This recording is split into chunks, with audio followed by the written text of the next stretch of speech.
여러분 안녕하세요. 네, 네, 본 강연의 진행을 맡은 사회자 최정은이라고 합니다. 잘 부탁드립니다. 네, 잠시 후에 캠프마켓 아카데미가 진행될 예정인데요. 캠프마켓 아카데미는 캠프마켓의 역사, 문화, 예술, 환경, 생태 등을 시민분들이 쉽게 이해하기 위한 전문가 강연 프로그램입니다. 인천광역시에서는 80여 년 만에 돌아온 캠프마켓의 가치를 알리고 개방된 공간을 찾는 시민들과 함께 참여할 수 있도록 아카데미를 비롯한 다양한 문화행사를 개최하고 있습니다. 미래 세대가 생각하는 캠프마켓의 이미지를 발굴하고 캠프마켓에 대한 올바른 정보 전달과 공원 조성에 대한 긍정적인 공감대를 형성하려는 취지로 진행하고 있습니다. 자, 그럼 오늘은 캠프마켓 아카데미의 두 번째 시간입니다. 지금 앞쪽에 타임테이블을 한번 봐주시면 좋을 것 같고요. 지금 대략적인 시간을 좀 말씀드리는 부분입니다. 5시 반 이전에 끝날 거라는 말씀을 좀 드려보도록 하겠고요. 또한 강의 종료 후에 오프라인 설문조사가 진행될 예정이니까요. 이것 또한 많은 참여 부탁드리도록 하겠습니다. 자, 그럼 강의 시작에 앞서서 강사분 소개가 있겠습니다. 오늘은 인천 녹색연합 정책위원장이신 최진우 박사님을 모시고 말씀을 들어볼 텐데요. 오늘은 숲이라는 세계라는 주제로 숲과 나무에 관한 핵심적인 정보와 지식, 함께 공존하기 위한 우리의 태도와 역할에 대해 다양한 의견들을 말씀해 주실 것 같습니다. 캠프마켓 아카데미 시작하도록 하겠습니다. 자, 큰 박수로 환영해 주시길 바랍니다. 네, 안녕하세요. 오늘 숲이라는 세계에 대해서 강의를 맡게 된 최진우입니다. 이 캠프마켓의 공원을 앞으로 만들어 가야 되는 과정 속에서 이제 공원이 도심에 있는 핵심적인 숲이 되어야 하고 주변에 있는 산림과 같이 연계가 되고 내 집 앞에 있는 가로수와 우리 흔히 보게 되는 여러 나무들과 같이 연결될 수 있는 아주 핵심적인 이제 그런 숲속의 공원이 되어야 되잖아요. 그래서 오늘은 앞으로 캠프마켓에 어떤 나무를 어떤 숲으로 만들어 갈 것인가에 대해서 앞으로 아마 여러분들께서도 많은 고민을 함께 나눠 주시고 그런 좀 구체적인 그 그림을 그려 나가야 되는 과제를 고민하기 위한 좀 촉발시키기 위한 도움을 주기 위해서 우리 지구에서 숲이란 과연 무엇이고 우리가 지금 도시에서 살고 있는 도시민의 입장에서 숲과 나무에 대한 여러 가지 궁금증도 있고 어떤 관계를 맺어야 될 것인가에 대해서 좀 한번 되짚어보는 그런 기회를 가져봐야 될 것 같은 생각이 들어서 오늘 이런 얘기를 소개해 드리려고 나왔고요. 일단은 숲이라는 세계에 오늘은 제가 한 20가지 이야기를 준비를 했습니다. 그리고 사실 이 내용은 제가 다음 달 11월 달에 출간되는 책의 일부 내용이거든요. 그래서 그 책에는 이 여러 가지의 이 짧은 이야기와 함께 또 아주 요즘 청년들이 되게 좀 호감 가질 만한 그런 여러 가지 사파와 함께 소개되어 있습니다. 그래서 오늘은 이 20가지 이야기를 좀 소개해 드리면서 또 질문이 있으면 함께 또 질의응답 시간 가지도록 하겠습니다. 네. 첫 번째는 이제 우리 지구촌의 숲에 대한 얘기입니다. 그래서 기후 조건에 따라서 다양한 숲인데요.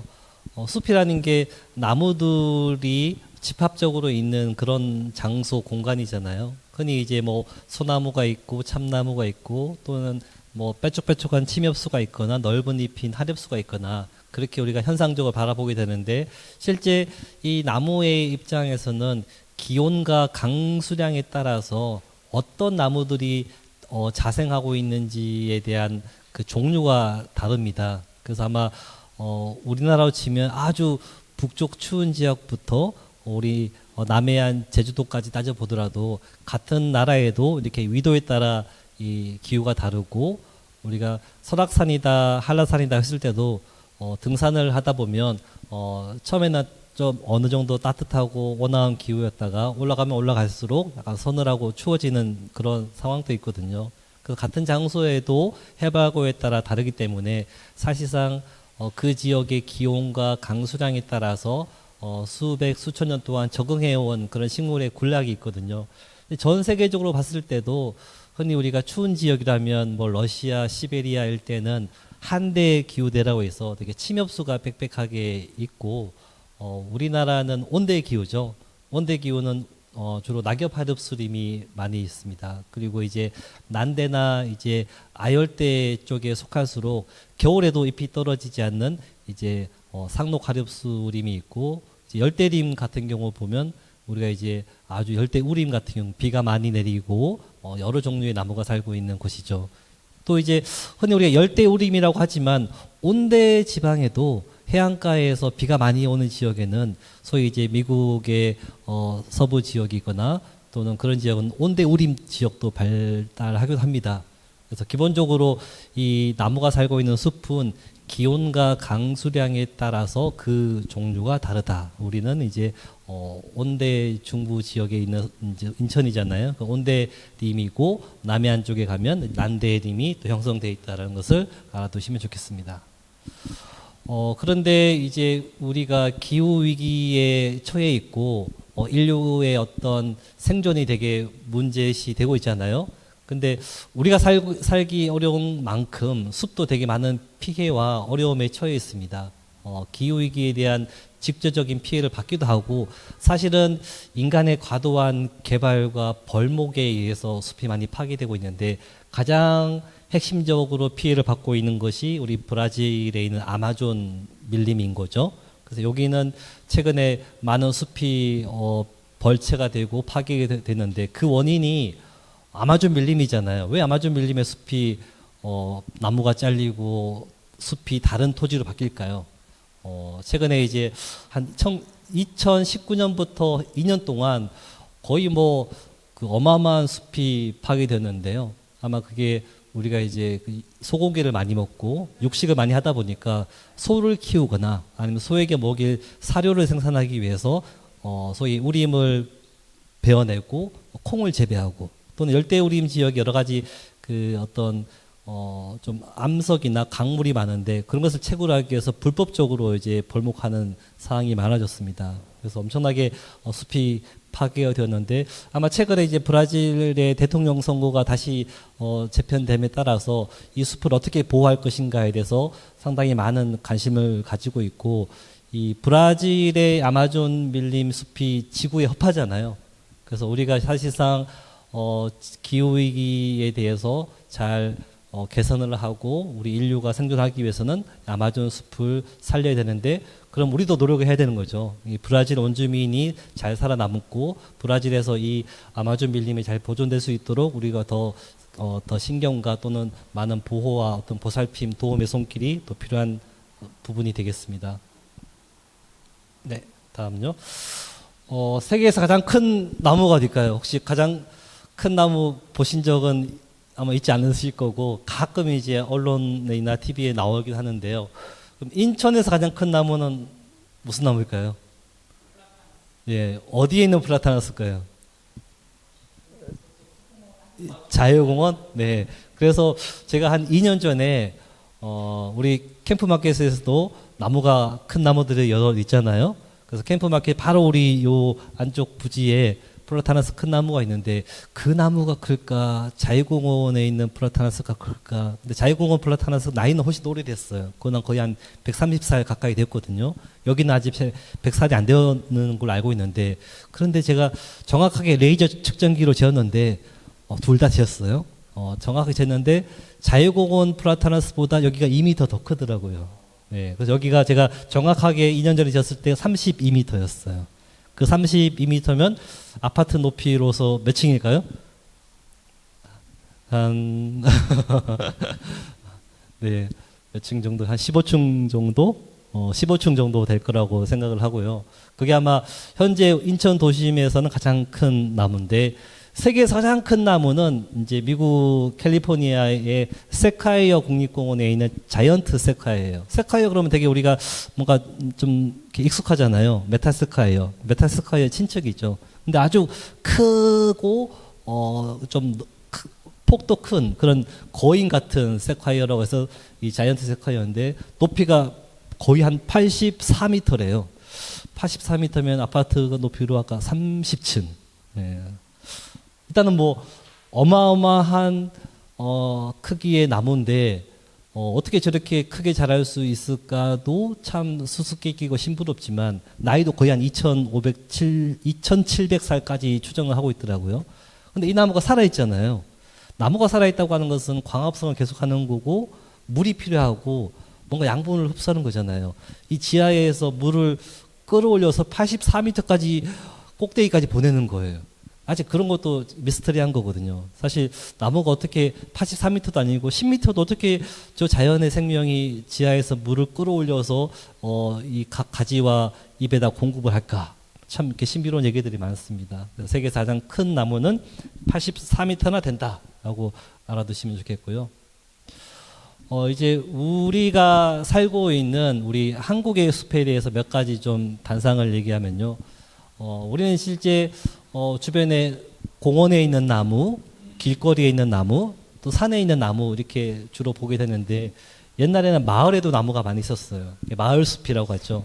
흔히 이제 정자목이 있고 그런 정자목이 오래되면 이제 보호수가 되기도 하고 또는 이제 이런 마을에 나무를 심었던 이유가 뭔가 이 마을이 외적의 침략을 막기 위해서 좀 숨겨져야 되고 또는 이제 겨울에 북서풍 바람이 많이 불잖아요. 또 해안가에 있으면 바닷바람도 많이 불고 바람도 막아야 되고 외적의 침략도 막아야 되고 또는 옛날에는 항상 이 나무나 숲이 뭔가 그 속에 우리를 지켜주는 어떤 산신령 또는 뭔가 신적인 영적인 존재가 있다고도 믿어왔었어요. 그래서 오래된 나무에 대해서 성황목이라고 해서 당상목이라도 하죠. 제사도 지내고 우리 마을의 어떤 우환을 막아주고 우리 가족의 건강을 그런 기리는 그런 어떤 나름의 토속 신앙이 있었던 거죠.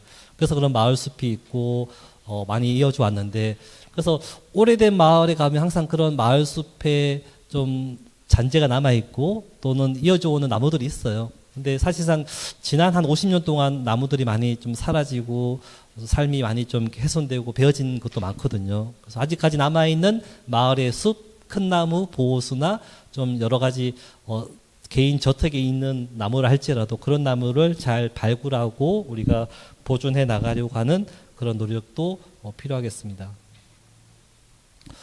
가장 익숙한 나무, 우리나라 국민들한테 가장 익숙한 나무고 좋아하는 나무가 소나무죠. 우리 애국가에도 소나무가 나오고 항상 이제 소나무 그러면 뭔가 이 우리 예전에 어떤 선비의 꼿꼿한 기계, 절개의 같은 그런 상징이고 또 장수한다고 하는 나무이기도 하고 사실상 우리 민족이 되게 염원하고 상징화 시켜왔던 그런 표상 같은 나무이기도 해요. 그리고 사실상 우리가 태어났을 때 아이가 태어나면 여러 가지 어떤 소나무 가지를 끼워서 금줄을 치기도 했고 배고프면 여러 가지 어떤 소나무 껍질을 가지고 먹기도 했고 또는 여러 가지 솔잎을 가지고 송편 먹기도 했던 거죠. 또는 이제 죽었을 때는 소나무로 만든 관에다가 묻기도 했고 솔숲에 쌓여가지고 여러 가지 왕릉이나 귀족들의 어떤 그런 무덤도 있었는데요. 그래서 소나무는 우리 민족의 상징과 같은 나무, 항상 이제 뭔가 여러 가지 꿋꿋한 기계와 절개 또는 장수의 상징이었다라고 이제 한 번 더 알아두시면 좋겠고요. 근데 그에 반해서 참나무란 어떤 존재인가도 좀 더 같이 중요하게 봐야 될 것 같아요. 약간 소나무는 양반 또는 귀족, 소위 임금, 좀 이제 지배 계층이 우러러 모시고 또는 이제 지배자의 좀 이데올로기로서 좀 상징화되는 나무였다고 한다면 그래서 많은 백성들이 소나무를 베는 것을 금했고 소나무를 우러러 보게 한 거였죠. 근데 참나무는 흔히 진짜 나무인데 어디가 진실일까 하는 거죠. 실제 옛날 백성들 뿔뿔이 민중들은 배고플 때 이 참나무에서 떨어지는 도토리죠. 구황작물 이걸 통해서 도토리 묵을 해먹고 참나무 잎사귀를 모아서 논농사 지을 때 처음에 이렇게 비료 대신 주기도 했었고 참나무 땔감으로 숯을 만들어요. 예, 사실상 의식주 해결에 많은 도움을 줬고 우리 삶에서 이 백성들이 생계를 해결하는데 상당히 도움을 준 나무죠. 이 참나무는 또 나무를 잘라서 버섯을 재배하기도 했고요. 상당히 일상생활에서 필요했던 나무였다. 그래서 이 참자는 진짜 나무다. 실제 백성들한테 아주 소중했던 진짜 나무라고 여기면서 우리가 항상 살림에 소나무가 있는 산이 조금 더 사람들 입장에서는 더 중요시 여겨지는 그런 시선이 있고, 참나무는 잡목이라 여겨지는 그런 조금 이제 비교 우위에서 낮게 보는 그런 경향이 있는데, 제가 볼 때는 자연의 질서에서도 척박하고 건조한 살림에서는 소나무가 잘 자라다가 살림의 토양 양분이 쌓이고 점점점 이렇게 좋은 조건이 되면 참나무 숲으로 바뀌게 되거든요. 그것은 이제 자연이 풍요로워지는 거라고 생각하시면 되고, 사실상 많은 새들, 동물들도 이 참나무 낙엽 하루스림이 훨씬 더 많은 종류들이 살고 있습니다. 뭐 그런 가치를 또 다양하게 생각해 주시면 좋겠습니다. 네, 또 이제 우리 숲이 실제 이 소위 일제 강점기 이후부터 소위 이제 근대화 시기부터 우리 숲의 첫 모습은 민둥산이잖아요. 그래서 아마 흔히 일제 강점기와 한국 전쟁을 거치면서 우리 국토 전체의 숲이 민둥산이 되었고, 아마 1965년 70년대부터 나무를 많이 심어서 치산 녹화 사업을 해서 이 산림 녹화에 성공했다라고 이렇게 우리가 자랑스러워하고 있는 부분이 있는데요. 물론 그게 사실이지만 한 가지 놓치지 말아야 될 진실도 뭐냐면요.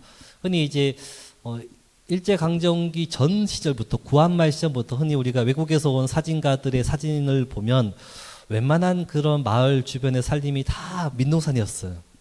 그러니까 그때부터 민둥산이 많았었어요. 그러니까 그때는 뭐냐면 뭔가 이제 나무 숲에 있는 나무를 손대지 않고서는 의식주 해결이 안 되는 게 뭐였냐면 사실상 땔감이었던 거죠.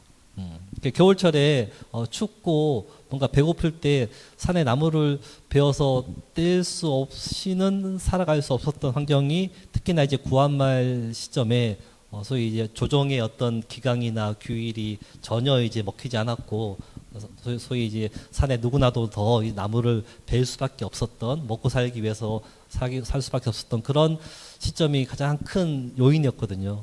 그래서 땔감으로 쓰여서 민둥산이 되었는데 나무를 심게 되었고, 또는 이제 산림을 좀 보호하게 되다 보니까 산에 또 자생적으로 나무가 또 살기 시작했어요.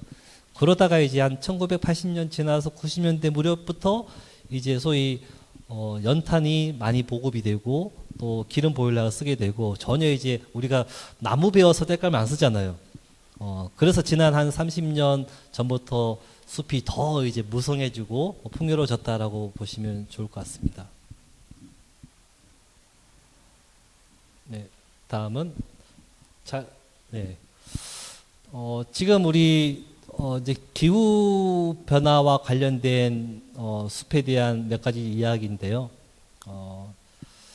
실제 우리가 최근에 기후 재난이라는 말까지 쓰잖아요. 여름철에 홍수가 나고 산사태가 되고 또 겨울철에 산불이 되고 또는 가뭄이 되고, 그런 것들이 더 기상 재난이 좀 변동이 심해지고 또 그 세기와 강도가 더 커지고 있는데, 물론 우리 인간의 입장에서는 어떤 인명사고, 재산의 피해 또는 인류 생존에 큰 뭔가의 어떤 난관이 생겼다고 걱정을 하는 부분이 있는데요.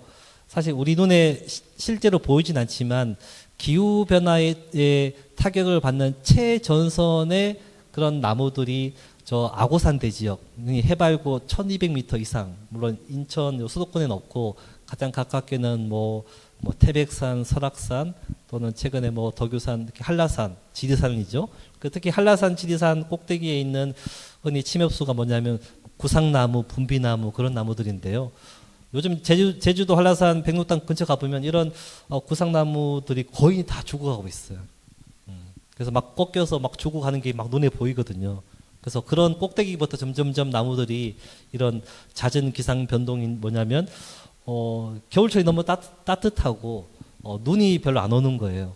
그러다 보니까 사실 깊은 산 속에 겨울은 나무들은 좀 충분한 휴식을 취해야 되는데 겨울이 별로 안 춥다 보니까 갑자기 해가 쨍쨍하면 나무가 뭔가 또 이렇게 활성화되어서 강합성을 해야 되는데 또 별로 이렇게 물이 없는 거예요. 그러니까 겨울 가뭄, 봄 가뭄에 되게 수분 스트레스에 되게 쩔어하고 그러다 보니까 나무들이 허약해지고 강합성을 못하다 보니까 점점점 이미 몸속에 있는 양분은 다 소진시켜 버렸고 수분은 다 말라가고 해서 거의 말라 배고파 죽어가는 형상이거든요. 그래서 이 야구산대 높은 산의 꼭대기에서 점점점 쇠퇴해가고 있는 침엽수가 점점 넓어지고 있는 게 가장 큰 문제로 보여지고 있습니다. 네, 그리고 또 한편에 좀 긍정적인 부분은요. 우리가 이제 기후 위기 또는 도시 개발로 인해서 자연이 훼손되고 망가지고 줄어들고 있는 부정적인 것은 있지만 또 한편으로는 도시의 사람들이 오랫동안 모여 살고 도시 계획에 의해서 공원과 녹지를 만들고 사람이 살기 위해서 쾌적한 환경을 누리기 위해서 주변에 나무를 심기 시작했거든요. 나무를 심는 이유는 공기를 정화시키고 미관을 좋게 하고 또 우리의 어떤 미세먼지를 차단하고 또는 탄소를 또 흡수해주는 여러 가지의 그런 혜택을 하라고 나무를 심은 거잖아요. 그리고 한 20년, 30년이 지나다 보니까 우리가 살고 있는 마을과 아파트가 숲이 된 거예요. 그래서 도시의 숲은 좀 더 풍요로워진 거예요. 자연의 숲은 줄어들고 망가지고 훼손되어 가고 있지만 도시의 숲은 오히려 좀 반대로 좀 더 풍요로워지고 있는 과정도 있거든요. 그래서 이런 아파트 숲에 예전에 보지 못했던 새들이 날아오고 더 많은 어떤 다양한 곤충들을 볼 수가 있고 그런 새로운 어떤 변모되는 과정도 있습니다. 그래서 우리가 살고 있는 아파트에도 숲이 있다라는 것도 한번 눈여겨보면서 이제 아파트에 찾아오는 새들을 관찰하는 그런 사람들도 생겨나기 시작했고요. 그래서 아파트 숲 생태계에 대한 것도 우리가 좀 자긍심을 가지고 좀 더 관심을 가져서 이것을 더 풍요롭게 만들어가는 문화를 만들어갔으면 좋겠습니다. 그리고 이 길거리에 있는 나무들을 우리가 가로수라 얘기잖아요. 그래서 이 사진은 약간 그림은 우리가 횡단보도에 있는 그늘막이 가로수를 대신할 수 있을 것인가에 대한 약간의 그런 뉘앙스를 가지고 고민하게 만드는 그런 건데요. 우리 요즘 횡단보도에 가면 그늘막이 있어요. 그늘막에 이제 햇빛을 좀 피하고 그늘에 있기 위해서 지하철에서 설치했는데 그늘막, 인공 그늘막에서 잠시 피해 있는 거하고 가로수 그늘에 있는 거하고 어디가 더 시원할까요? 네, 나무 그늘이 훨씬 시원하잖아요. 근데 똑같은 그늘인데 왜 나무 그늘이 더 시원할까요? 그것도 좀 생각을 해볼 필요가 있거든요. 왜 나무 그늘이 더 시원할까? 건물 그늘 똑같은 음지인데 왜 나무 그늘이 더 시원할까? 나무라서? 근데 왜 그렇지? 네, 당연히 나무라서라고 생각은 하지만 나무는 유기체고 살아있는 생명이잖아요. 그래서 그냥 시설물, 건물 그런 어떤 그늘을 주는 물체가 아니고 살아있는 식물 유기체이기 때문에 광합성을 하잖아요. 광합성이라는 게 포도당과 같은 것을 합성해서 동물이 먹을 수 있는 양분을 생산하는 그런 역할이라는 걸 배웠을 텐데요. 조금 더 기억을 해보면 이 광합성을 하는 과정이 대기 중에 있는 이산화탄소를 흡수하고 지하에 있는 수분, 물을 흡수해가지고 화학적인 반응을 일으키는 거잖아요. 그래서 이산화탄소에서 탄소는 몸속에 고정하고 포도당이 만들어지고 산소가 배출되고 그리고 물이 배출돼요. 물이. 그러니까 수분을 끌어올려서 합성을 시키고 물이 배출되는 거거든요. 어디서 배출되냐면 잎에 기공이 조그만 구멍이 있는데 그 구멍을 통해서 물이 바깥으로 나가는 거거든요. 그래서 시원한 거예요. 눈에 보이지 않지만 나무들이 계속 물을 뿜어내는 거죠. 특히 낮에. 밤에는 햇빛이 없으니까 광합성을 안 하죠. 호흡만 하고. 그래서 나무들이 물을 빨아들여서 대기 중에 계속 분출을 하기 때문에 우리가 쾌적하고 훨씬 더 시원한 거죠. 그래서 이미 연구 결과가 있는데요. 인위적으로 만드는 그늘막보다 실제 온도가 한 7도 정도 더 이렇게 시원하다고 하더라고요. 그래서 이렇게 도심에 어떤 기후위기에 적응을 잘하기 위한 어떤 노력에 의해서 그냥 시설에 대한 인프라를 갖춰주는 것보다 훨씬 더 나무를 많이 심고 숲을 일구어 주는 게 훨씬 더 우리 인간이 혜택을 받는 게 많고 더 경제적인 그런 쓸모 있는 대책이라고도 볼 수 있습니다.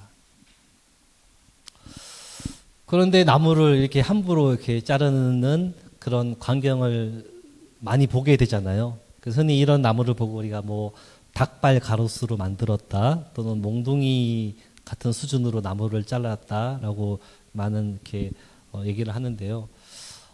일각에는 나무는 이렇게 잘라도 죽지 않는다.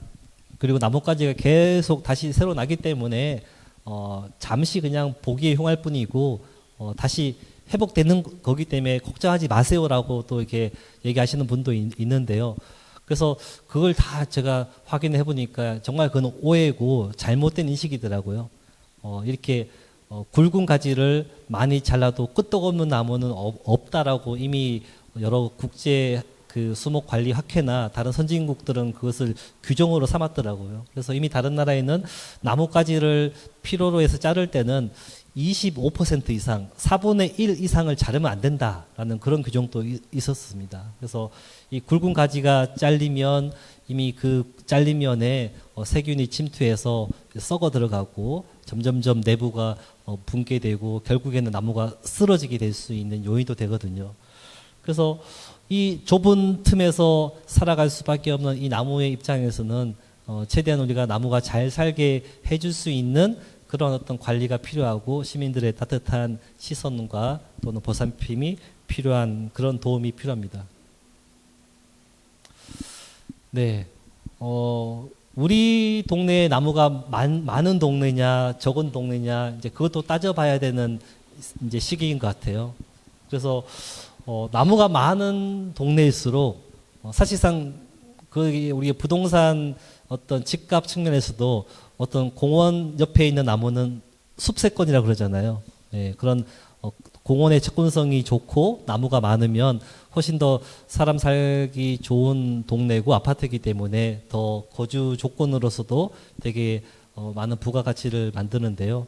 그래서 지금 이제 뭐 환경의 위기고 기후 위기인 시대에서 우리 동네에 공원이 얼마나 많고 또는 전반적으로 나무가 얼마나 많은지가 사실은 그게 잘 사는 동네 또는 살고 싶은 동네라고도 생각이 듭니다. 사실상 이 나무가 많다고 하는 것은 나무 숫자로 따질 수는 없는 거고요. 조그만 나무 많은 건 사실상 큰 의미가 없고 큰 나무가 많아야 되는데요.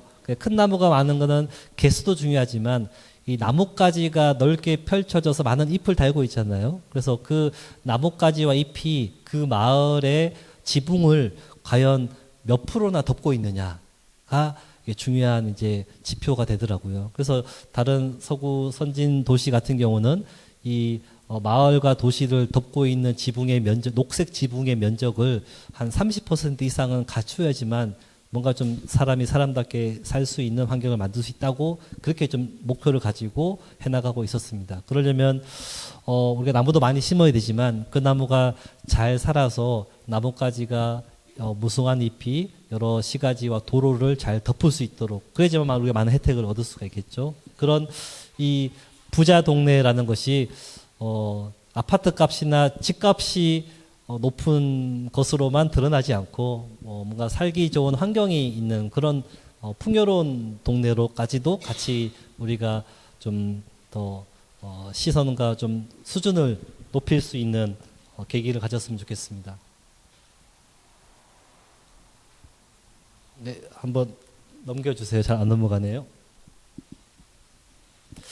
네, 지금 이제 한창 우리가 가을이다 보니까요. 계절이 바뀜에 따라서 이 나무의 모습과 이 색상과 형태가 바뀌잖아요. 특히 낙엽 하엽수 같은 경우는 이제 겨울을 대비해야 되거든요. 겨울에는 어떤 계절적인 변화가 올까요? 갑자기 춥잖아요. 갑자기 영하의 날씨로 가버리면 물이 얼잖아요. 그러면 나무 몸속에 물이 있으면 얼어버리면 나무 입장에서 뭔가 되게 큰 위협이 되겠죠. 그래서 물을 다 빼버려요. 그리고 이 사실상 햇볕 쬐는 시간도 얼마 되지 않고, 그다음에 물도 이렇게 뭔가 끌어올리고 순환하는 것도 쉽지 않기 때문에 겨울에는 나무가 식거든요. 특히 낙엽 하릅수는. 그래서 잎을 떨어뜨려요. 잎을 강제로 떨어뜨리는 거죠.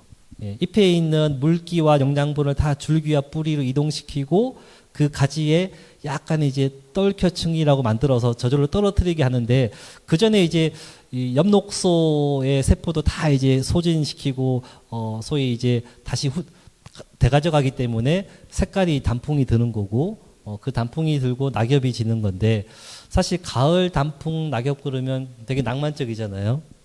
그래서 우리가 뭐 낙엽을 줍고 책갈피에 끼워 놓고 다시 한번 열어보고 각 여러 가지의 어떤 낙엽과 색감을 가지고 뭔가 좀 추억에 잠기기도 하고, 그런 어떤 나름의 어떤 낭만적인 삶도 다들 생각해보고, 특히나 이 가을철에 낙엽이 진 거리를 밟으면 생각이 들죠. 막 사각사각 소리가 들리기도 하고, 되게 하여튼 정겨운 그런 계절감을 줄 수 있는 것이 특히나 이 길거리의 이 낙엽인데요.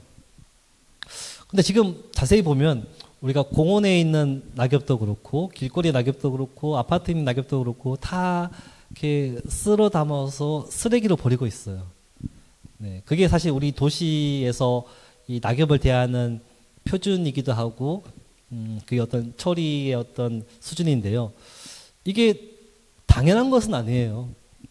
어떤 도시는 일단 낙엽을 충분히 즐길 수 있도록 충분히 밝고, 또는 이 낙엽이 어떤 장소에서는 사실상 자연 탭이잖아요.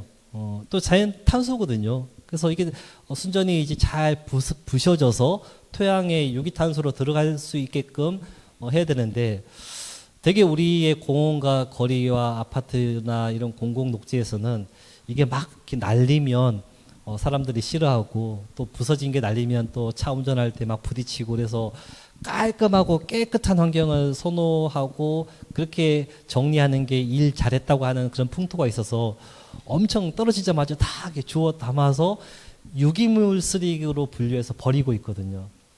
그러면 이게 어디로 버려질까요? 그래서 한번 알아보니까 이 유기물 쓰레기가 되게 소각장으로 가요. 원래 예전에는 쓰레기 매립장으로 갔는데 지금은 이제 우리 수도권 쓰레기 매립장에서 이 유기물 쓰레기는 반입을 안 받고 있어요.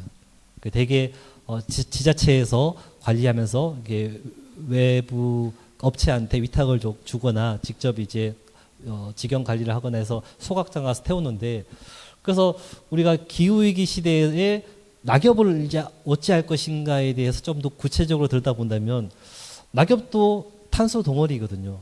이 양이 웬만한 기초 지자체 수준에서 부평구다, 뭐 중구다 이렇게 하나의 구에서 적어도 500톤의 거리의 낙엽이 나와요. 그럼 공원의 나무, 아파트의 나무 다 합치면 1000톤이 넘을 수도 있어요. 그래 이런 낙엽을 소각장에서 태우면 어떻게 될까요? 이에서 모은 탄소가 공기 중에 다시 다 배출되겠죠.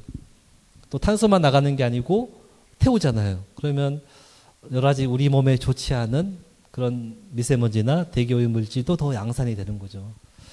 그래서 우리가 이게 뭐 완전한 자연 공간이 아니고 또는 아주 산속의 숲이 아닌 도시 공간에서는 그러면 낙엽을 어찌 처리하는 것이 가장 좀 이 환경에 도움이 되고 우리한테 또 쓸모 있는 존재일까 했을 때 지금 당장이라도 할 수 있는 게 퇴비를 만드는 거거든요. 퇴비를 만들려면 부숙을 시켜야 되는데 보통 짧으면 1년, 2년 정도 필요하더라고요. 그래서 지자체 구청에서 이게 함부로 하기가 어려운 게 수지 타산이 안 맞는 거죠. 그거를 이제 이걸 모아서 누구한테 시켜서 태우는 비용보다 이거를 또 이렇게 부숙시키고 퇴비시키는 비용이 더 들고 그런 것이 경제적으로 타산이 안 맞아서 거의 하지 못하고 있었던 건데 뭐 기술이 안 되는 건 아닌 거예요. 그래서 사실상 우리가 탄소 중립을 조금이라도 더 기여하기 위한 나무의 관리, 낙엽의 처리를 고민할 때는 이제 이것도 하나의 자원으로 여기고 뭔가 이것들이 부숙을 시켜서 퇴비로 만들어서 도시 농업이나 여러 이렇게 나무의 비료로 줄 수가 있고 아니면 꼭 우리 도심에서 해결 못하면 우리가 퇴비를 만들어서 다른 어떤 지자체의 어떤 농촌 마을에다가도 뭔가 자매 결연을 맺어서 공급을 할 수도 있거든요.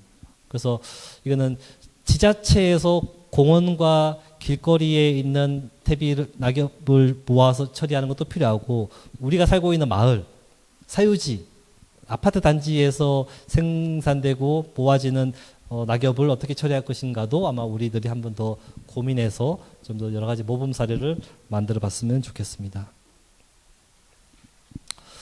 네, 이제 그 나무의 생활과 관련된 몇 가지의 에피소드 또는 궁금해할 만한 것을 또 살펴볼 것인데요. 사람들 숨을 쉬잖아요. 우리 단 1분만이라도 숨을 안 쉬면 살기가 어렵고, 그 숨을 쉰다고 하는 것은 특히 산소를 호흡하는 거잖아요. 대개 동물들은 다 숨을 쉬는 것으로 우리가 이해하잖아요. 물속에 물고기조차도 아가미로 이제 산소 호흡을 하는 거고. 근데 식물, 나무는 숨을 쉴까 생각했을 때 되게 많은 사람들이 나무는 광합성을 하는 거다. 광합성을 해서 오히려 이산화탄소를 흡수해서 사람들이 숨을 쉬게 할 수 있게끔 산소를 공급한다. 그렇게 우리가 생각을 하잖아요. 근데 이제 분명히 여러분도 학교 다녔을 때 배웠을 텐데, 워낙에 우리가 나무에 대해서 뭔가 좀 사람한테 어떤 도움을 주는 나무냐 숲이냐만 주로 확대해서 봤기 때문에 나무도 숨을 쉰다고 하는 것은 크게 별로 생각해보지 않았던 사람들이 많았을 거예요. 근데 나무도 숨을 쉽니다. 모든 생물은 숨을 쉬어요. 모든 생물은. 왜냐하면 세포가 살아 있어야 되고, 나무도 세포가 계속 뭔가 더 활동을 해야 되면 그들도 양분이 필요하거든요. 그러면 모든 생물의 세포는 산소가 필요하고, 그 산소 호흡을 통해서 영양분을 또 가져야 되고, 또는 배설도 해야 되고, 그 어떤 그 생리 작용을 해야 되는 거거든요. 그래서 나무는 소위 산소를 배출하기도 하면서 광합성을 통해서 영양분을 생산하고 고정하기도 하지만, 그들 자신도 살기 위해서 숨을 쉬어야 돼요. 산소가 필요해요. 그럼 나무는 산소를 어디다가 어떻게 흡수하냐면요, 잎에서도 흡수하고, 줄기에서도 보면 어떤 나무들은 줄기에 약간 구멍이 있어요. 줄기를 통해서 흡수하기도 하고, 또 뿌리에서도 산소를 흡수해요. 그래서 특히 토양에 땅속 토양이 너무 딱딱하고 뿌리가 숨쉬기 어렵게 되면 그 나무는 또 죽어요. 그만큼 산소가 잘 통해야 되거든요. 그 나무도 숨을 쉬는데 낮에는 광합성이 더 우세해요. 그러니까 소위 이산화탄소를 쭉 흡수해가지고 고정시키고 산소를 내뱉는데 그 과정에서 그 하는 과정에서 나무도 에너지가 필요하기 때문에 거꾸로 과정에서 산소를 가지고 와서 이산화탄소도 내뱉는데, 그 총량적인 측면에 보자면 광합성량이 훨씬 더 우세한 거예요. 근데 밤에는 햇빛이 없잖아요. 햇빛이 없어서 광합성을 못 해요. 그래서 밤에는 온전히 산소를 빨아당기고 이산화탄소를 내뱉는 것만 해요. 네. 그럼 혹시 그 얘기 들으면 밤에 숲에 산책 가면 답답해 죽겠다 그러지 않을까 생각할 수도 있을 거잖아요. 근데 인간이 느끼기에는 그 양은 되게 미미한 거고요. 그래도 뭐 그런 어떤 차이는 있는데, 그럼 여기서 중요한 거는요, 우리는 여태까지 나무가 이산화탄소를 흡수하고 산소를 내뱉는 것만 생각했는데, 둘 다 하는 거라고 생각한다면, 나무가 만약에 이산화탄소를 흡수하는 것보다 산소를 더 흡수해 버리면 이 뭔가 배신 때리는 게 아닌가 생각이 들 수도 있잖아요. 근데 실제 그런 현상이 벌어지고 있어요. 그래서 이미 우리가 아마존 밀림, 아까 얘기했던 아마존 밀림은 지구의 허파라고 얘기하는데, 이미 아마존 밀림이 탄소 흡수원이 아니고, 그러니까 아마존 밀림의 숲이 흡수한 이산화탄소보다 지금은 배출하는 양이 더 많아지고 있어요. 그 이유는 아마존 숲의 벌목, 그 다음에 농사를 지으면 이제 숲을 개간을 해야 되고 베어야 되는데, 그러면 태양 햇빛이 숲에 내려쬐는, 주변 숲에 내려쬐는 그 양이 더 많아졌어요. 그래서 폭염에 더 시달리고 땅이 더 뜨거워지고, 그러면 나무가 못 견뎌서 강압성 하는 것보다는 호흡이 더 커지는 거예요. 그래서 우리 도시에서도 임계 온도가 있어요. 제가 듣기로는 한 35도, 특히 침엽수는 더 심하고요. 그래서 35도 이상으로 점점점 뜨거워지는 날이 더 많아지면 나무가 강압성 하는 것보다는 자기 스스로 지키기 위해서 호흡이 더 커져요. 그래서 이러다가는 지금까지는 나무가 우리한테 탄소를 흡수하고 저장하고 참 고마운 녀석을 했는데 점점점 기후가 더 뜨거워지면 나무도 살기 위해서 막 이제 탄소를 내뱉는 그런 상황이 올 수도 있다는 거죠. 그래서 거기까지 안 가도록 우리가 더 노력을 해야 되고요. 네, 나무는 주변 동료들하고 말을 할까요? 당연히 말을 안 한다고 생각하잖아요. 그러니까 인간의 언어로는 당연히 말을 할 수 없는 거고, 우리는 이제 우리가 키우는 반려동물 개, 고양이는 뭐 자기들끼리 대화를 당연히 하고 있다고 생각하잖아요. 그리고 어떤 분들은 내가 우리 강아지랑 대화를 하고 할 수 있다고도 말하잖아요. 예, 그만큼 이제 사람들이 동물하고는 어느 정도 인간이 아닌 다른 동물하고는 소위 의사소통이 가능할 수도 있고, 그들 동물들끼리도 의사소통을 할 거라고, 나름의 소리를 가지고 할 거라고 여겨지고 있는데, 나무가 말을 한다? 나무는 내가 없잖아. 그리고 그냥 몸집만 있고, 그냥 뭐 바람이 불었을 때 그냥 나뭇가지가 흔들리고 그에 따라서 약간 소리가 나는 것 뿐인데, 어떻게 대화를 하고 할까? 뭐 당연히 안 될 거라고 생각했는데, 최근 몇 년 전에 누군가 연구를 한 게 뿌리를 통해서 소위 정보를 교환하고 뭔가 의사소통을 한다고 얘기를 했어요. 그러니까 그거 뭐냐면, 나무가 우리는 땅 속에 뿌리가 전혀 세계를 모르잖아요. 근데 이제 나무가 자라고 있는 그 잎사귀가 있는 그 넓은 면적의 2배만큼 뿌리는 뻗어 있어요. 그리고 분명히 우리가 볼 때는 이 나무랑 이 나무랑 떨어져 있는데, 땅 속에서는 뿌리와 뿌리끼리 다 얽혀 있어요. 그리고 큰 나무는 큰 나무와 큰 나무 밑에 작은 나무도 다 뿌리끼리 다 얽혀 있다는 거죠. 그래서 이 뿌리와 뿌리를 통해서 큰 나무가 생산한 에너지인 양분 탄수화물을 작은 나무한테 이제 공급을 해준대요. 그래서 우리가 숲이 내가 살기 위해서 쟤를 죽여야 돼, 이 경쟁만 난무하는 곳이 아니고, 내가 만들어낸 에너지를 뿌리를 통해서 옆에 있는 나무한테 좀 전달을 해주고, 의사소통을 한다는 건 뭐냐면요, 어떤 벌레가 왔어요. 잎사귀를 갉아먹는 해충인 거죠. 그런 벌레가 왔을 때 나무가 이 방어하는 기작이 있는데, 여러 가지 벌레가 싫어하는 호르몬, 냄새를 분비를 시켜가지고 벌레가 아예 맛없어 하고 가버리게 하거든요. 그랬을 때 이쪽에 있는 나무가 벌레가 왔어 하면 뿌리를 통해서 알려주는 거예요. 야, 벌레들이 공격하고 있어. 너네도 준비해. 그런 것들이 과학적으로 이제 증명이 된 것들이거든요. 그래서 나무들의 이 종합적으로 같이 살려고 하는 연대는 뿌리를 통해서 하고 있다. 그리고 뿌리가 사실상 뿌리라는 어떤 생리 조직끼리 직접적으로 하는 게 아니고요. 그것을 도와주는 곰팡이가 있다는 거예요. 그 곰팡이가 사실은 우리가 눈에 보이지 않는데, 사실 이 곰팡이 뭐 뿌리혹 박테리아 세균을 통해서 사실은 뿌리가 양분을 흡수하고 나무가 생산한 양분을 이 곰팡이 세균한테 먹여주는 거거든요. 그리고 그 곰팡이 세균이 미생물이 이 번식 기간으로 지상에 딱 튀어나온 게 버섯인 거죠. 버섯. 그래서 흔히 나무들이 소통하는 이 체계를 이제 우드 와이드 웹, 우리가 월드 와이드 웹을 본따서 나무들의 우드 와이드 웹이라는 그런 명칭으로 소개를 하고 있고, 그 나무들의 소통의 통신망 역할을 하는 게 뿌리와 공생하는 그 균근이라는 곰팡이와 함께 하는 건데, 그 과학적인 발견을 모티브로 영화가 만들어진 게 있죠. 어떤 영화 생각나시나요? 손과 손을 맞잡아서 이 대지의 어머니 숲속에서 막 이렇게 대화를 할 수 있는 아바타. 네. 네. 그 아바타의 그 상상력이 이 연구 결과를 통해서 나온 거였어요. 그래서 숲에 있는 나무들은 우리가 볼 때는 겉으로 보면 다 따로따로 살아가는 것 같이 보이지만 땅 속에서는 다 이제 뿌리로 얽혀 있어서 서로 도와주고 챙겨주고 뭔가 서로 신호를 내보내주고 해가는 체계인 거죠. 네, 뭐 이 그림을 보면 나무가 잘렸어요. 잘리고 아주 이렇게 오래 사신 할아버지가 이제 아이와 우리 강아지를 바라보고 있는데요.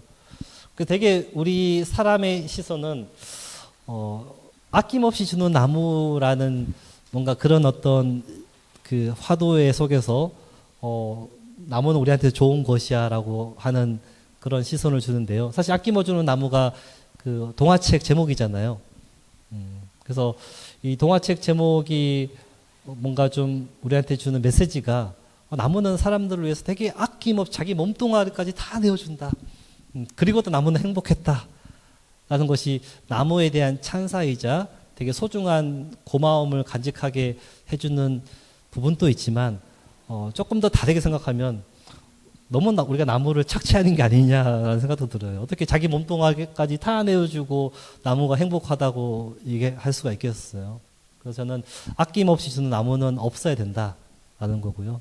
우리가 아낌없이 주는 나무라고 계속 주장하면 하는 만큼 그 나무에 대한 의무만 줘서는 안 되고 나무를 잘 살게 해줘야 되는, 나무도 잘 살 수 있어야 되는 권리도 우리가 보장해 줘야 되는 거죠. 그래서 이 나무가 단순히 우리가 인류의 생존과 번영을 위해서 도구적인 대상으로만 쓰여져서는 안 되고요. 이 나무를 어떻게 하면 우리가 잘 공존의 대상으로 여겨가는, 우리보다 훨씬 더 나이가 많아요, 대부분. 지금 우리 대부분 도시에 있는 마을에 있는 나무들은 아마 30살, 40살을 다 넘어가고 있고, 나무는 살 수만 있으면 수천 년 다 살 수 있어요. 근데 워낙 우리가 도시에서 혹사를 시키고 나무가 살기 어려운 조건을 만들었기 때문에 잘 못 사는 건데 절대 늙은 나무는 아닌 거죠. 그러니까 병들고 쇠약해진 나무는 있을 수도 절대 늙은 나무는 아니에요. 나무는 100살이 된 게 우리 사람의 일생을 보면 유치원생 수준인 거예요. 예, 자연계에서는. 그러니까 우리가 나무의 어떤 그 시간 개념과 또는 장소에 대해서 꾸준하게 천천히 오랫동안 머무르고 살아가는 그 일생에 대해서도 좀 존중해주고 존엄한 가치도 좀 더 새겨보는 그런 태도도 되게 중요할 것 같습니다. 네, 이제 뭐 우리가 좀 더 이 기후 변화와 관련해서 우리 숲과 나무에 대한 좀 중요한 관계, 그다음에 우리가 좀 더 노력해야 되는 그런 다짐도 한번 가져봐야 되는데요. 일단 우리가 이 탄소 중립을 해야 된다는 어떤 전 국가적인 목표, 그다음에 우리 인천시 도시와 각 자치구 마을에서도 탄소 중립을 하기 위해서 우리가 얼마나 이제 온실가스를 감축하고 또는 온실가스를 아주 그 배출을 제로로 하기는 어렵기 때문에 숲이나 이 나무가 어느 정도 탄소를 흡수하는 만큼 수준에서 소위 이제 탄소 중립 넷제로를 하자고 하는 거잖아요. 그래서 이 숲과 나무는 사실상 탄소 흡수원으로서 일단은 국제사회에서 인정을 하고 있고 숲을 통해서 이 탄소 저장고를 더 이렇게 보호하고 늘리자고 하는 것이 여러 정책으로 펼쳐지고 있는데요. 그래서 그러면 탄소를 어디다가 저장할까요? 우리는 실제 돈을 뭐 은행에다 예금을 한다든지 뭔가 어떤 자기의 어떤 되게 소중한 장소에다가 되게 소중한 것들을 보관하고 남기잖아요. 그럼 나무는 이 탄소를 어디다가 저장을 할까요? 그것도 사실은 우리가 잘 모르고 있는 분도 많아요. 그래서 그런 부분도 우리가 확실하게 알게 된다면 사실은 나무를 탄소 흡수원 저장고로 여기는 것도 일단은 숲을 도구적인 대상으로 여기는 건데요. 하지만 이게 되게 우리 인류의 지상에 정말 중요한 과제잖아요. 그거를 잘 키우기 위해서라도 좀 더 객관적으로 봐야 되는데 나무의 몸집이 다 탄소예요. 그러니까 이 탄소라는 것이 유기물 자체가 사실상 이제 분자로 다 분해해 보면 다 탄소거든요. 탄소. 수분을 빼고 이 건중량의 무게의 절반이 이제 탄소의 양인데요. 그래서 당연히 나무는 자라는 동안 줄기가 있고 가지가 있고 잎이 있잖아요. 또 뿌리가 있고 그 자체가 다 탄소인 거예요. 그래서 이 탄소 흡수가 많아지고 있다 또는 탄소 저장량이 더 커지고 있다고 하는 그 표현 자체는 나무의 볼륨이 커지는 거예요. 숲의 볼륨이 점점 빽빽하고 듬직하게 되는 과정 자체가 탄소가 많아지는 거라는 거죠. 그래서 이 말은 우리가 나무를 많이 심자 숲의 공간을 더 늘리자 하는 것도 중요한 건데 일단 우리가 갖춰진 숲 만드는 공원 녹지 심은 나무가 탄소 흡수량을 더 높이기 위해서는 상식적으로 나무가 더 커져야 되는 거예요. 줄기와 가지가 더 높고 넓고 뿌리가 더 넓게 뻗고 오래 살 수 있어야지만 탄소가 저장되는 거죠. 근데 우리가 그 나무를 이렇게 베었어요. 베면 어떻게 될까요? 베어도 일단 탄소죠. 근데 베는 과정에 뭔가 좀 이렇게 떨어져 나가는 녀석들이 썩어서 공기 중에 배출되는 게 있고, 우리가 나무를 베어서 목재로 활용한다 하더라도 이걸 100% 활용 못 하거든요. 뭔가 좀 아무리 이렇게 통직하게 자란 나무를 할지라도 제재소에 가면 이게 네모나게 자르잖아요. 그럴 때 벌어지는 나무도 있고 어떤 그런 것도 손실이 있지만, 그러면 그 목재를 지금도 지금 우리 목재로 만든 건물이잖아요. 그래서 이것도 다 탄소인 거예요. 그러면 목재로 이용하면 탄소가 그대로 유지되어 오는 건데, 이걸 만약에 우리가 10년 내에 허물어서 저거를 버리게 되면 오래 못 쓰는 거죠. 그래서 제가 죽어서도 탄소라고 하는 것은, 저게 아주 죽어서도 나무가 탄소의 성질을 가지고 탄소를 붙들어매고 있는 거예요. 그럼 저거를 우리가 목재 자립이나 목재 활용을 늘리자고만 해결하는 것이 단순한 해결이 아니고, 저런 목재를 오랫동안 써야 돼요. 일회용으로 10년 내에 쓰고 장롱 바꾸고 그러면 안 되는 거예요. 되게 오랫동안 써야지만 되게 중요한 거고, 더 길게 보면 우리가 나무가 예전에 뭐 수천 년, 수만 년, 수십만 년 전에 공룡이 살던 시대에 나무가 엄청 컸을 거 아니에요? 그때 양치식물 그런 고사리도 되게 컸다고 하는데, 그런 나무들이 이제 쓰러지고 또는 이제 수명이 다해서 땅 속에 파묻히게 되다가 뭔가 지각 변동에 의해서 산소가 없는 과정에서 뭔가 높은 열과 압력에 의해서 딱 눌려서 오랜 시간이 지나면 그게 석탄이 된 거죠. 예. 그래서 나무는 아주 오랜 시간이 지나면 그것 또한 이제 화석 연료로 우리가 써왔던 탄소가 된 거예요. 그래서 숲은 살아서도 탄소고 이게 죽어서도 탄소다. 근데 이걸 우리가 짧게 함부로 쓰면 안 된다는 거죠. 그리고 가장 중요한 것은 살아있는 탄소로 오랫동안 유지되고 존속되게 해야 되는데, 최근 우리는 이런 숲에 대한 수명을 너무 짧게 보고 있어서 그런 것들이 좀 함부로 좀 이렇게 탄소의 순환이나 또는 손실량이 많아지는 부분도 보고 있습니다. 네, 숲에는 또 물도 있습니다. 물. 갑자기 물이 또 왜 중요하냐면요. 물은 또 생명의 근원이고, 물이 있어야지만 여러 뭐 새들도 살고 동물도 있고 많은 개구리와 물고기도 살 수 있잖아요. 그래서 당연히 많은 생명이 살아가기 위해서 물이 있어야 되고, 또 물이 있어야지만 또 사람들이 또 살 수 있었던 마을이 생겨났던 거잖아요. 그리고 결국에는 우리가 그 실제 물이라고 하는 뭐 그 하천, 강, 뭐 바다, 그런 모든 물의 근원이 이 산에서 내려오는 물줄기에서 시작한 거잖아요. 그래서 사실상 모든 물의 근원은 이 산에 있는 요 물줄기로부터 시작이 되는 건데, 그래서 사실상 산림 숲이 이 물을 저장하는 녹색 댐이기도 하고 스펀지 역할을 하거든요. 그래서 오늘 아침에 약간 비가 내렸는데, 비가 막 와요. 비가 막 오면 숲이 있는 장소와 나무가 있는 또 조금 있는 곳, 그다음에 나무와 숲이 없는 그냥 뭐 주차장이나 도로에 보면 저기는 물이 뭐 엄청나게 첨벙첨벙하고 막 이렇게 흘러내리는데, 숲이 있는 곳은 그 바닥에 그렇게 저기는 물이 안 떨어지거든요. 당장에 우리가 하늘에서 막 비가 내릴 때 나무 밑에 피신 가면 피할 수 있잖아요. 한참 지나도 약간 떨어지는 빗물의 어떤 그 수준이 다르잖아요. 기본적으로 나무 가지와 줄기와 잎이 이 물을 계속 차단하고 머금고 있거든요. 그리고 그 시간이 지나면 줄기를 따라서 뿌리에 내려오고 토양을 적시고 밑에 토양의 깊이와 또는 그 토양의 성능에 따라서 그 물을 또 이렇게 저장을 하는 거죠. 그래서 토양에 물이 저장되면 한참 동안 비가 안 와도 나무는 그 수분을 찾아내 가지고 소위 또 끌어올려서 또 증산을 시키고 증산을 시키면 또 우리가 또 도시가 또 쾌적해지는 거잖아요. 그래서 물을 함유하고 있는 숲이 되게 중요한 건데요. 근데 이제 사실 물을 더 빨아당기고 모아내고 저장할 수 있는 숲이 또 낙엽하릅수 숲이거든요.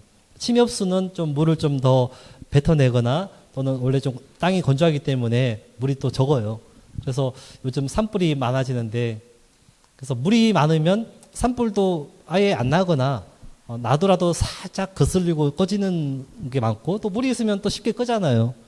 그래서 우리가 숲에 물이 많아야 되고 물을 많이 머금는 낙엽하릅수 숲이 많은 게 앞으로 되게 변동이 심한 이런 기후위기 과정에서 되게 좋은 역할을 하는 환경을 만들 수 있는 거고요. 또 사실상 물의 순환도 탄소 순환 못지않게 중요하거든요. 그만큼 우리 홍수를 막아낼 수가 있고 물 공급 차원에서도 중요한 역할을 하기 때문에 최근에는 이렇게 물 모이 만드는 그런 캠페인도 있어요. 그래서 산림에 이렇게 쓰러진 나무나 뭔가 이 주변의 것들을 모아가지고 약간 물이 모였다가 지나갈 수 있도록 모이면 여기 모였다가 땅속으로 더 스며들 수 있는 것을 촉진하는 거죠. 그 물 모이 만드는 그런 활동도 있습니다. 그래서 우리가 아까 숲 속은 나무가 있고 땅 속에 보이지 않는 뿌리가 있고 그리고 나무와 뿌리는 탄소 그 자체고 나무의 삶의 또 근원은 또 물이다. 그런 것들을 함께 볼 수 있는 시선을 가졌으면 좋겠습니다. 그러면 우리 숲, 나무가 건강해지려면 어떻게 해야 될까요? 일단은 우리가 살기 어려운 만큼 나무와 숲도 이런 기후 변동, 이상 기후 또는 폭염에 시달리고 살기 어려워요. 그리고 그 기후 조건 말고도 사람들의 방해도 참 무시하지 못하죠. 사람의 방해는 뭐냐면 일단은 도시개발 사업, 그리고 사람들이 나무 밑에 와서 나무를 좀 상처를 낸다든지 못 살게 군다든지 그런 것도 일부 몰지각한 사람들이 있는 거죠. 그래서 우리가 나무가 건강해지는 방법에 대해서 우리가 할 수 있는 최선의 노력은 뭐냐면요. 나무가 살 수 있는 공간을 좀 내어주는 거예요. 그래서 나뭇가지가 좀 뻗을 수 있는 그 지상의 공간. 근데 또 도시는 워낙에 건물이 가깝게 있고 또는 도로에 치여서 이게 나뭇가지가 좀 뻗을 수 있는 공간이 좀 취약하기도 하고 더 근본적으로는 이 나무가 살고 있는 이 뿌리, 소위 나무를 심을 때 너무 구덩이를 좁고 얕게 파가지고 뿌리가 뻗을 수 있는 공간이 없어요. 그러다 보니까 나무가 성장하더라도 그 무게를 지탱하기 어렵기 때문에 나무를 크게 못 키우고 또 잘라내고 하는 그런 악순환이 있거든요. 그래서 정말 더 중요한 것은 나무 뿌리가 땅속에 단단하게 고정될 수 있도록 좀 토양을 넓고 깊게 좀 제공해주는 그런 노력이 필요한 거고요. 그래서 사실상 나무를 심을 때도 처음에 심어서 5년 이내에 근사한 나무로 보여지기 위해서 사람들은 되게 비싼 나무, 좀 제법 큰 나무를 많이 심고 나무가 사는 토양이나 땅속의 내용에서는 되게 돈을 안 쓰거든요. 사실 우리나라 도시개발 역사나 나무 심는 이 도시 숲의 어떤 조성의 관리에 대한 수준도 대부분 그래왔거든요. 근데 다른 나라 선진국 보니까 나무는 작고 볼품없는 나무를 심어도 이 땅 속에 대한 어떤 유기토양이나 땅의 깊이나 넓이는 엄청나게 배려를 하더라고요. 그만큼 우리의 그 목표와 그 수준과 그 가야 하는 그 시점을 어디까지 둘 것이냐에 따라서 좀 달라지더라고요. 그래서 앞으로 이 땅 속의 뿌리와 토양을 어떻게 더 좋게 하게 만들어 줄 것인가에 대해서 우리의 좀 관심이 좀 많아져야지만 좀 시나 다른 이제 개발 사업을 할 때도 거기에 많은 돈을 투자할 수 있을 거라고 생각이 듭니다. 네. 네, 마지막으로 이제 그러면 결과적으로 우리가 숲이라는 세계는 숲의 세계를 우리가 탐구하고 배우자 하는 거에서만 그치는 게 아니고 사실 우리는 숲이 이뤄놓은 세계에 의존해서 살아왔거든요. 인류의 문명의 뭔가 문명의 개발과 또는 도시가 만들어지고 우리가 집을 짓고 또는 뭔가 의식주를 해결하고 모든 그런 자원이 되었던 나무가 있고 당장 도시에서도 이 대기오염 문제를 해소해 주거나 또는 시원한 그늘을 제공하고 또는 이제 이 탄소를 잡아주고 또는 그런 어떤 공학적인 효과 이상으로도 나무와 숲은 정서적으로 중요한 존재잖아요. 나무 밑에서 뭔가 좀 싱그러운 어떤 생명력도 느껴보고 그다음에 어떤 친구들과 데이트도 하고 지내보기도 하고 뭔가 우리가 밖에 나가서 나무와 교감할 수 있다라는 그 자체를 가지고도 정말로 어떤 심리적인 또는 문화적인 그런 가치를 많이 주는 게 나무인 거잖아요. 나무가 없는 도시가 있을 수 있을까요? 되게 살기 어려울 거예요. 그래서 우리는 소위 숲과 나무와 공생을 해야 돼요. 그래서 탄소 중립도 해야 되고 나무를 심어서 뭔가 좋게 해야 되는 것을 이루어야 되겠지만 너무 나무와 숲을 우리가 이용의 대상, 도구적인 대상으로만 시선으로 가지면 있으면 안 되고 또 숲과 인간 이렇게 구분해 가지고 우리가 너네들 위해서 뭔가 도움을 주겠어라는 그런 일방향적인 어떤 시선도 맞지 않는 것 같아요. 사실상 우리는 많은 숲과 나무로부터 은혜를 받아왔거든요. 그러면 좀 더 우리 숲과 나무로부터 좀 더 공생할 수 있는 유대감을 키워야 되는 거죠. 함께 살아갈 수 있는 그런 연대, 형제들, 또 친구들 돼야 되고 사실상 나무는 우리보다 훨씬 더 오래 살 거예요.